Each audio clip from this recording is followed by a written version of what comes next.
levarem suas demandas para lá. Perfeito. E falando em vereadores, vamos já de imediato à nossa entrevista aqui do dia. Aliás, uma das duas, hoje em dose dupla aqui. Inicialmente com o vereador pelo PT de Santo André, foi candidato a deputado federal, está acompanhando o dia a dia dos últimos acontecimentos na cidade de Santo André. Eduardo Leite, abrindo espaço aqui na agenda mais uma vez para atualizar as informações. Eduardo, boa noite, obrigado pela presença.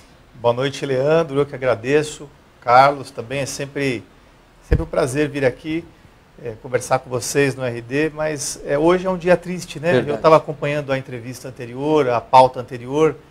Eu, todos os dias de manhã, acompanho o Ricardo Boechat, porque eu gosto do jeito crítico dele. Sim. Né? Ele é crítico de forma geral, ele não escolhe quem hoje, por exemplo, eu ouvi, ele falou, ó, do jeito que o PSL está indo aí nessa toada, daqui um mês o Gedel Vieira vai ser fichinha para o PSL. Falando justamente das discrepâncias. O Flávio Bolsonaro, aquela doação à candidata que teve há 4 dias da eleição, 9 milhões de santinhos para um colégio de 6 milhões ali de eleitores. Pois é, eu acho que realmente é uma perda muito grande para o jornalismo brasileiro. Né? Ele era referência para muita gente. Eu estava ouvindo o Carlos falar sobre os professores que recomendavam assistir. Verdade. Né? Porque realmente foi um cara diferenciado. Um ícone, né? Agora, Eduardo Leite, falando aqui do dia a dia de Santo André, obviamente a pauta mais recente é a questão da falta de água aqui em Santo André. O Carlos Carvalho e eu estivemos na sessão acompanhando, repercutimos ali, um grupo de moradores, óbvio que tem gente que quer utilizar politicamente, mas tirando aí as questões com bandeiras partidárias, é inegável que houve problema. E, mais uma vez, reclamações, WhatsApp, e-mails, pessoas relatando de diversos pontos da cidade de Santo André. O próprio prefeito Paulo Serra veio, através das redes sociais, relatar em 2 oportunidades, no mínimo 2 problemas aí da Sabesp, num intervalo de 10 dias, que prejudicaram sensivelmente aqui o abastecimento em Santo André. Aí surgem inúmeras teses, né? Olha, a Sabesp não está mandando água porque é uma forma de forçar Santo André a pagar a dívida bilionária com a autarquia estadual. Não, é culpa do Semasa, é culpa da Sabesp. E aí fica aquela queda de braço e o morador na ponta não quer saber se a culpa é do Semasa, da Sabesp. Ele quer abrir a torneira e ter água no dia a dia dele. Então foi tema na sessão, inclusive na oportunidade você apresentou um encaminhamento junto ao Ministério Público para também investigar esse caso. Qual que é a situação nesse momento, Eduardo? Então, Leandro, nós sabemos que nos últimos anos a Sabesp ela vem destinando para Santo André um volume de água incompatível com a nossa necessidade. Isso, inclusive, deu ensejo para, no último governo, né, uma iniciativa de tentar ampliar a nossa capacidade de tratamento de água através de uma PPP. Seria construída uma nova estação de tratamento de água em Santo André para aumentar a nossa capacidade de tratamento. Hoje nós dependemos de 95% da nossa água comprada da Sabesp, e com essa nova ETA nós diminuiríamos para 75% aproximadamente a nossa dependência da Sabesp. Isso seria algo que, se tivesse sido dado andamento adequado, né, pelo atual prefeito, pelo atual governo, nós poderíamos hoje estar na iminência de inaugurar uma nova estação de tratamento que minimizaria esse tipo de transtorno. Mas o fato é que eu fiquei 4 anos como vereador atribuindo a responsabilidade à Sabesp, porque é da Sabesp a responsabilidade, e eu não posso mudar o meu discurso agora, porque o prefeito é de um outro partido. A responsabilidade pelo desabastecimento é da Sabesp. Agora, o que a prefeitura poderia ter feito e não fez, foi investir num canal de comunicação mais efetivo, mais eficiente com a população. Através de WhatsApp, SMS, ou até mesmo um panfletinho distribuído nas casas. Porque o primeiro lugar onde é possível verificar que está diminuindo o volume dos nossos reservatórios, né, o volume de água enviado pela Sabesp para Santo André, são dos nossos reservatórios. O Semasa identificou que está diminuindo além do normal, avisa a população de alguma forma, porque o que é pior da falta d'água é a pessoa ser pega de surpresa. Porque as caixas d'água, elas existem justamente para nesses casos de emergência.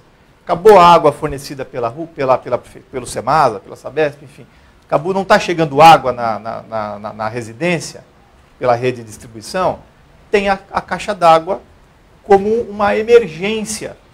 Agora, desde que a pessoa seja avisada previamente. Aí, para mim, está aí a falha. Antes do Carlos até seguir com os questionamentos, Eduardo, nesse momento, segunda-feira, 11 de fevereiro, cessaram as reclamações, o seu gabinete não recebeu mais reclamação, resolveu o problema da água, pelo menos momentaneamente, em Santo André?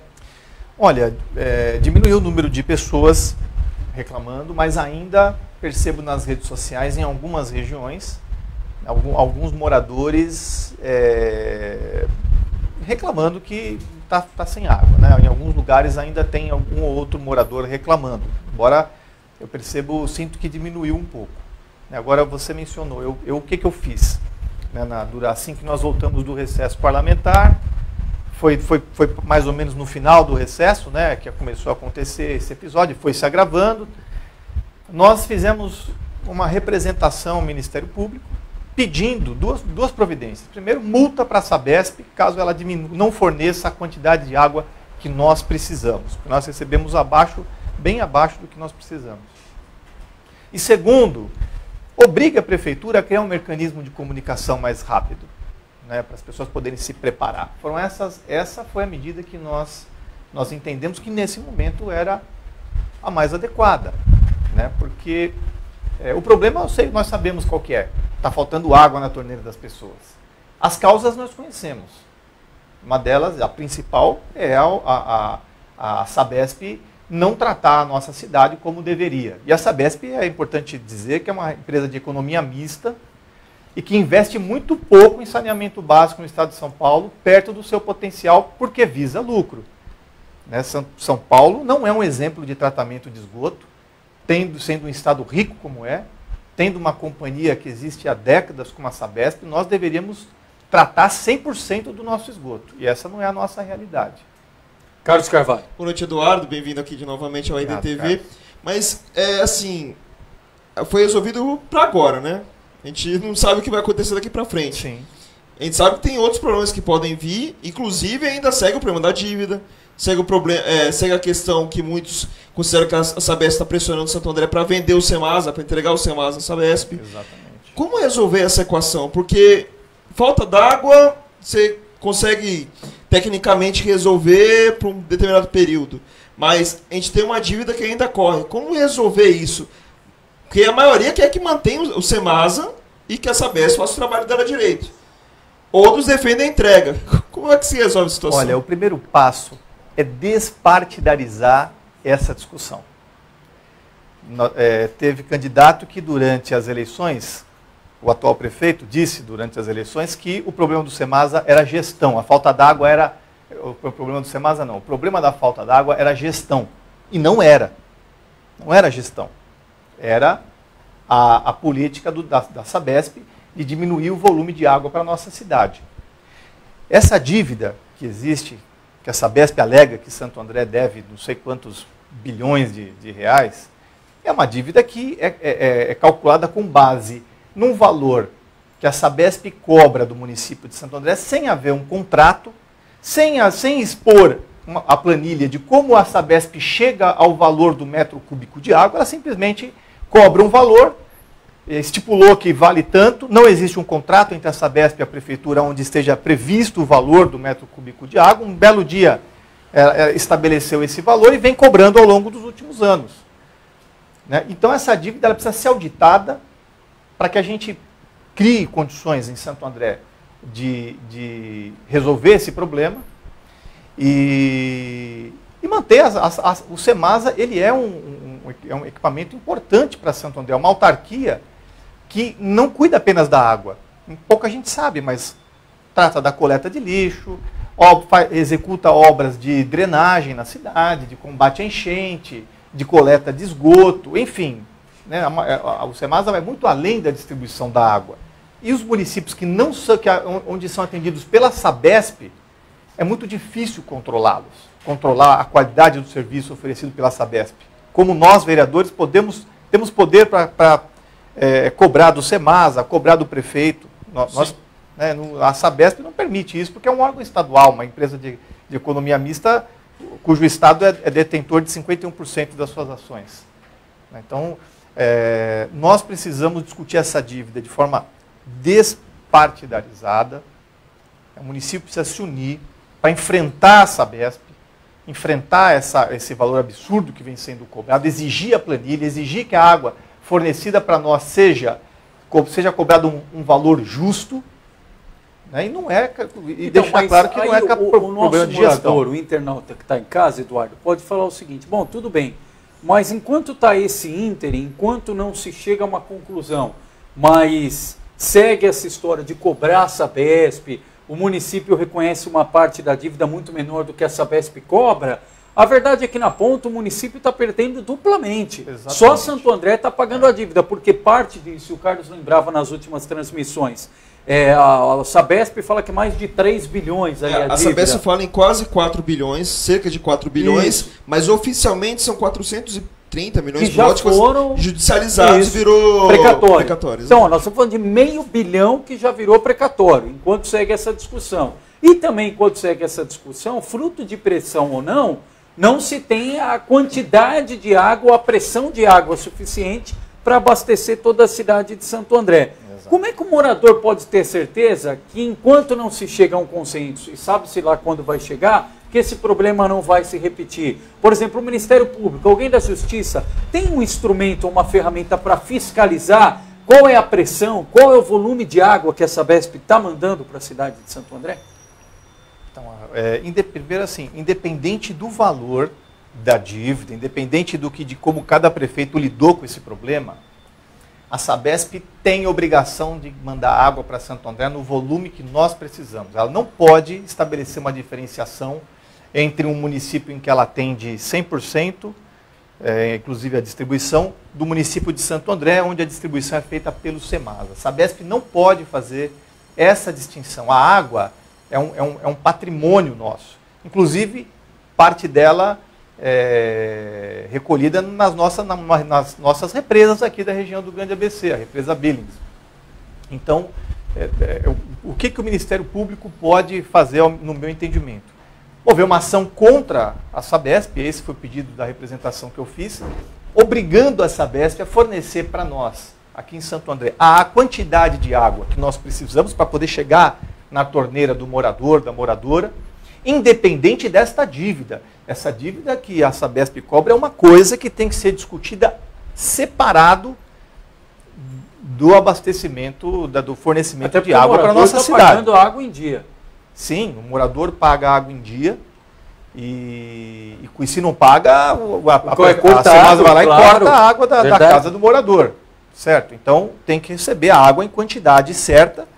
E um problema que também muita gente reclama nesses períodos de falta d'água é a quantidade de ar nas tubulações. Aliás, eu ia comentar isso. O Tiago Aguiar até comentando aqui, aliás, Darcy Lira, obrigado, Marco Antônio Soares, a Marcela Facundo, o Adalberto Santana, o Tiago Aguiar, importante frisar que também os hidrômetros estão cobrando a entrada de ar. Exatamente. Muitas informações nesse sentido, Eduardo? Eu recebi um vídeo pelo WhatsApp, depois eu vou encaminhar para vocês. Por favor.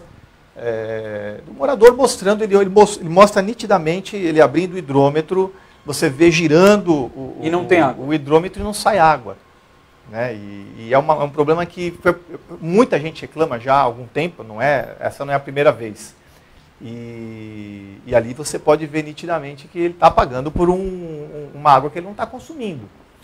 Agora, nós temos aqui em Santo André um outro problema decorrente dessa política da Sabesp, porque a Sabesp ela não manda água para Santo André de forma numa constante. Eles enviam uma certa quantidade durante um período, depois cortam, depois enviam à noite, aí corta durante algumas horas, depois enviam mais um pouco. Enquanto isso, o Semasa vai fazendo malabarismo para fazer chegar em toda a cidade. Essa variação de pressão, pelo fato da Sabesp não enviar água de uma forma constante, gera um desgaste enorme no nosso sistema de distribuição. Pouca gente sabe, mas isso é um prejuízo que nós sofremos por conta dessa forma que a Sabesp encaminha água para Santo André, ora numa pressão alta, ora num volume maior, ora num volume menor, isso causa um problema na nossa tubulação. Carlos Carvalho. É lógico que já tem a sua representação, mas os vereadores poderiam fazer algo maior do que só a representação? Quando eu digo algo maior, ou CPI acho que não é o caso, mas uma comissão dos vereadores, ou todos os vereadores irem até a Sabesp e cobrar diretamente da diretoria da Sabesp ou da superintendência regional que se faça algo direito, que se cobre, faça o serviço direito. Tem como os vereadores se unirem em torno desse assunto? Eu acho que sim. Uma CPI, eu descartei a possibilidade de uma CPI, porque você monta uma CPI quando, primeiro, uma CPI ela existe para apurar um crime.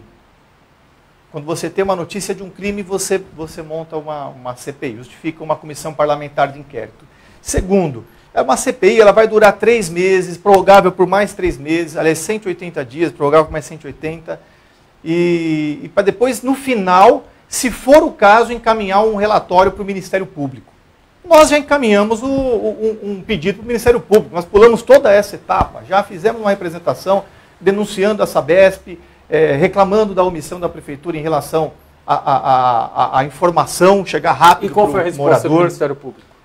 Ainda não tivemos, acredito que o nosso pedido ainda não foi analisado, protocolamos há uma semana aproximadamente, né?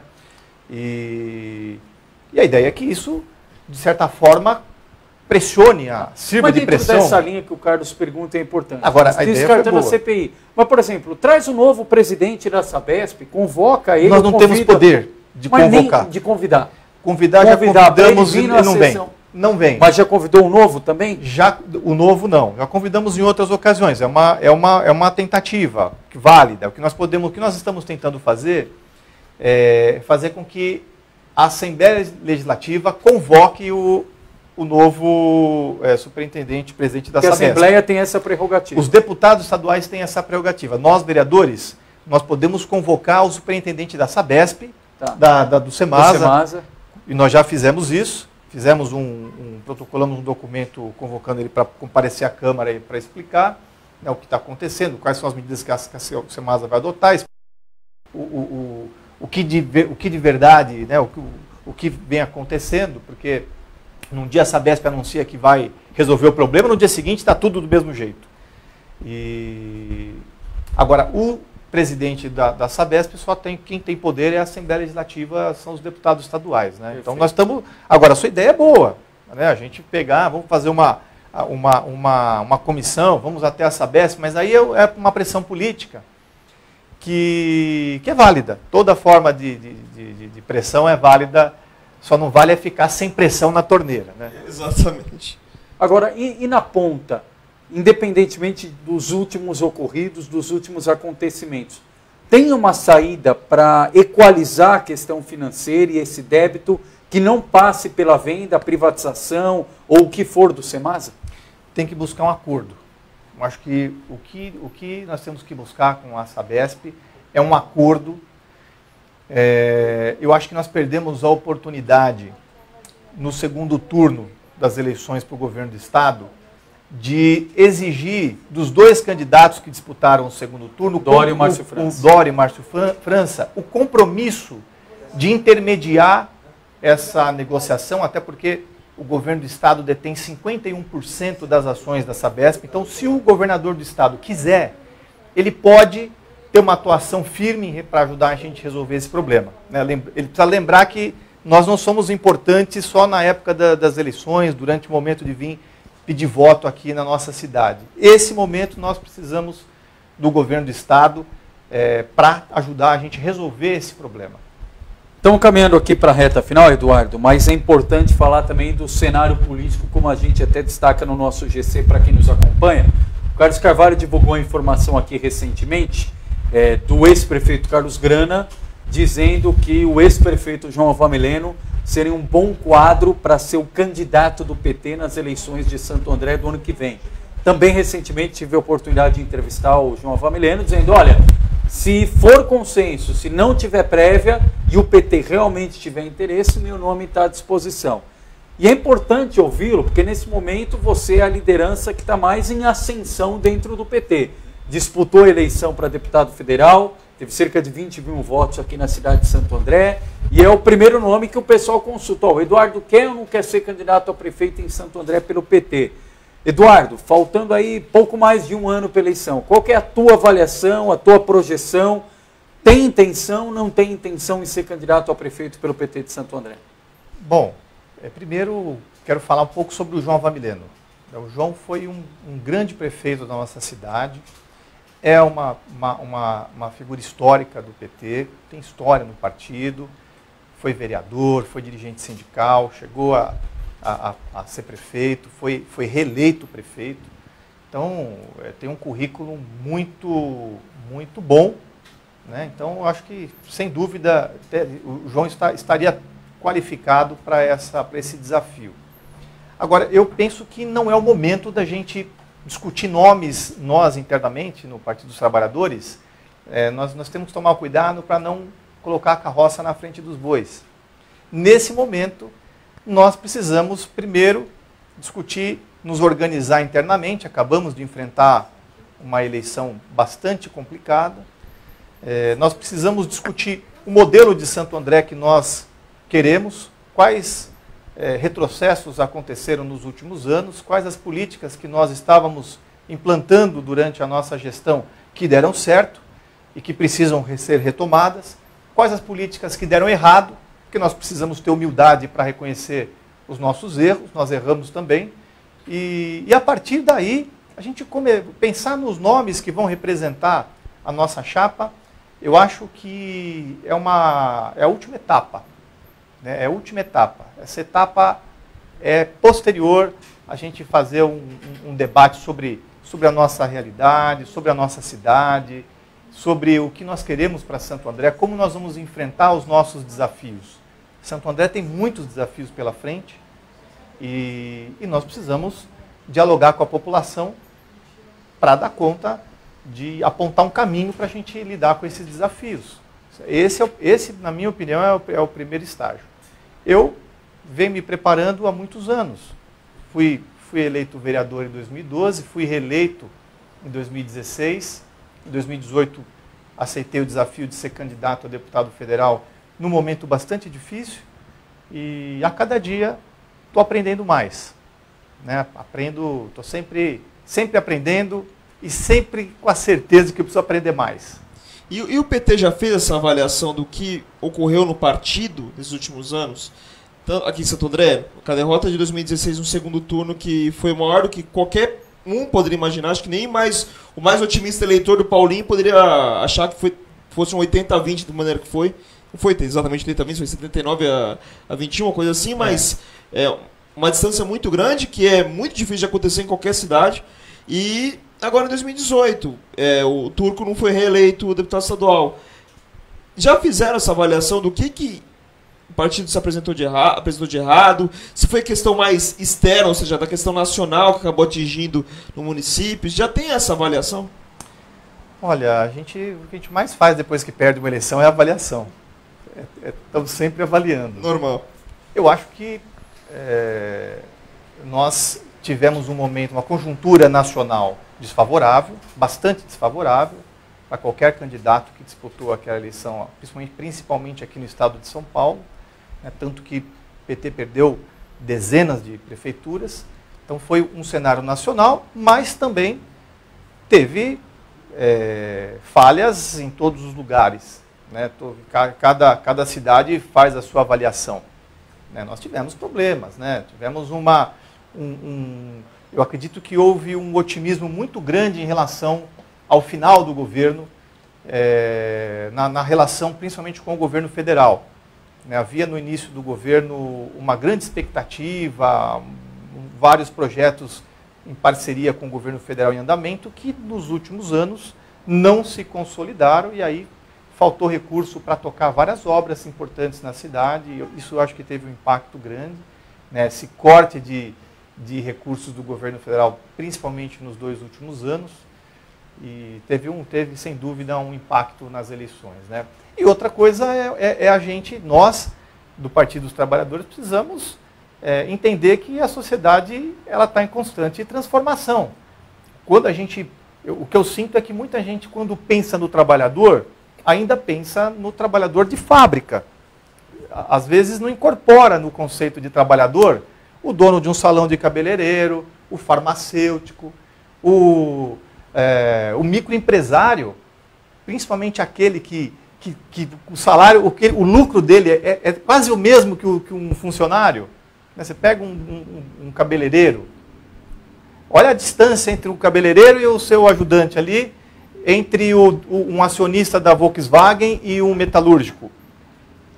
Não tem relação, é muito discrepante. Então, eu acho que esse conceito de trabalhador, às vezes o partido precisa incorporar que vários profissionais liberais, advogados, dentistas, médicos, são trabalhadores e nós precisamos ter resposta para os anseios dessas pessoas também. Agora, Eduardo, eu tenho ouvido de muita gente, claro, no dia a dia da classe política, os chamados observadores de plantão, comparar a tua trajetória, claro, guardadas as proporções, com o atual presidente da Câmara de São Caetano, Pio Mielo.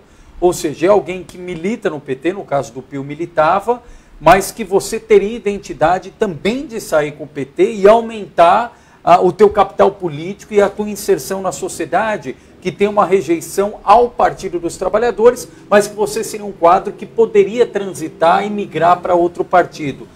Eu sei que convites já recebeu e recebe. Você descarta completamente a possibilidade de mudar de partido, independentemente de disputar o majoritário ano que vem, ou dependendo da situação, isso está no seu horizonte? Leandro, eu acho que um gestor, uma pessoa que ocupa um cargo no executivo, um prefeito, um governador, um presidente da república, ele pode fazer um bom mandato, independente do partido ao qual esteja filiado. Eu tenho o meu partido. Eu não posso dizer que só os prefeitos do meu partido são bons prefeitos. Pelo contrário. Olha, existem prefeitos ruins no meu partido e existem prefeitos excelentes no meu partido. Assim como em outros partidos também existem. A questão é o desejo de transformação que cada um tem. O desejo, acho que está aí a raiz que norteia um prefeito para fazer um bom ou um ruim mandato. Não é o vínculo ao seu partido. Agora, o meu partido, o Partido dos Trabalhadores, ao qual sou filiado, nós temos um pensamento que é o que me vincula ao PT, de que o Estado ele tem que agir não como um espectador das desigualdades, não como um mero telespectador que vai assistir o que está acontecendo. Não, o Estado tem que interferir para combater as desigualdades históricas que nós temos no nosso país, nas nossas cidades, em qualquer lugar. O Estado tem que oferecer políticas públicas, políticas sociais, para combater a barbárie que existe quando o Estado é omisso. É a fome, a miséria, a falta de acesso a saneamento básico, a educação, a saúde, tudo isso são políticas sociais. Existem pessoas comprometidas com essas políticas em muitos partidos. Agora, o Partido dos Trabalhadores, e principalmente a esquerda brasileira, é onde nós encontramos a maior quantidade de pessoas dispostas a defender esse modelo de Estado. Não estamos falando de um Estado autoritário. Eu não reconheço nenhum Estado autoritário. Eu não considero, por exemplo, o governo da Venezuela um governo legítimo. Talvez tenha sido, em algum momento, foi legítimo. Hoje não é mais. O governo Maduro não é? Não, deixou de ser. Quando o governante precisa de usar força para garantir a sua permanência no poder, quando não encontra respaldo na população, perdeu a legitimidade. Então, eu não considero o governo um governo legítimo. Quando eu falo, quando a gente defende, nós que defendemos essas posições que historicamente a esquerda defende, porque o conceito de esquerda e direita muito relativo. Também é relativo. Eu posso defender ideias da esquerda sem ser comunista. Eu não sou comunista. Eu acho o comunismo uma utopia, um pouco distante da nossa realidade. Acho até bonito. mas eu acho muito distante. Mas não dá para descartar a sua saída do PT. Não está no horizonte, mas não está descartado. Eu não penso nisso. Tá. Não, essa não é não está no teu horizonte. Não, isso não está na minha mesa para análise. Né? É um tema... Eu me filiei ao PT aos 16 anos de idade. Quantos anos de PT, Eduardo? Eu sei que você vai revelar a tua idade agora. Eu estou com 42 anos, ainda PT é o único partido? Me filiei aos 16 anos de idade no PT, através do movimento estudantil secundarista. Vinha fazer passeata contra o Collor aqui na Perimetral, né, na Pereira Barreto. A gente até o Paço de São Bernardo em passeata. E até hoje continuo no partido porque eu ainda acredito no Partido dos Trabalhadores, com todos os erros que eu sei que o PT cometeu. Né? Eu considero que o PT cometeu erros, em alguns momentos foi vítima de injustiças, em outros errou mesmo. E aí a gente tem que saber fazer a crítica e reconhecer os nossos erros. Né? Agora, então, não está no meu horizonte. Eu ainda acredito bastante no Partido dos Trabalhadores. Eduardo Leite, vereador de Santo André, eu sei que a pauta ainda é extensa, mas quero agradecer a gentileza, atualizando as informações. E amanhã, Carlos Carvalho e eu estaremos acompanhando mais uma sessão na Câmara de Santo André a partir das 3 da tarde. Obrigado mais uma vez pela gentileza. Valeu. À vontade para as considerações finais. Bom, eu que agradeço, né, mais uma vez. Sempre bom estar aqui com vocês, com o Leandro, com o Carlos Carvalho. A gente se encontra sempre na Câmara, por aí, né? No dia a dia da política. Dia a dia. E sempre com jornalismo de alto nível, né? Isso é que é importante. Hoje nós perdemos um grande jornalista, Ricardo Boechat, que fazia o jornalismo ético, responsável, de alto nível, e que sirva de inspiração para tantas outras gerações, né? Como acredito que serviu para vocês, que são sem dúvida grandes jornalistas aqui na nossa cidade. Quero agradecer você que nos acompanhou até agora e desejo um bom fim de dia para todos e todas. Legal. Obrigado, Eduardo Leite, mais uma vez. E nós vamos aqui mostrar, até para atualizar, nós já vamos seguir aqui com a entrevista. A doutora Karina Cufa já está aqui conosco, advogada, especialista no dia a dia eleitoral, vai trazer as atualizações.